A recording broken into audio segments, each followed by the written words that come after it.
તો આજે આપણે બનાવશું આપણું ફેવરિટ કારેલાનું શાક. તો કારેલાને મસ્ત મજાની છાલ ઉતારી લીધી છે અને હવે આપણે આને ઝીણા ઝીણા સુધારી નાખીએ. તો આને સુધારી રાખ્યા છે, મીઠાવાળા કરીને પછી ધોઈ નાખ્યા છે. લસણ અને ડુંગળી બી સુધારી લીધા છે. તો આ કડાઈમાં તેલ ગરમ થઈ ગયું, એમાં નાખી દઈએ રાઈ અને ચપટીક હિંગ અને હવે નાખી દઈશું આપણે જીરું. એના પછી નાખી દઈશું કાંદા અને લસણ અને પછી નાખી દઈશું આપણા કારેલા. હવે આને મસ્ત તેલમાં કડકડિયા થાય ને ત્યાં સુધી ચડવા દઈએ મીઠું નાખીને. થોડીક વાર ઢાંકી રાખીએ એટલે વહેલા પાકી જાય. હવે આમાં નાખી દઈશું આપણે હળદર, મરચાંની ભૂકી અને ધાણા જીરું.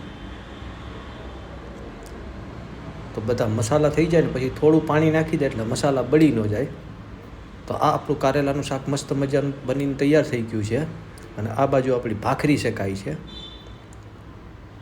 તો ભાખરી બનીને તૈયાર થઈ ગઈ છે. તો હાલો બધા કારેલાનું શાક અને ભાખરી ખાવા.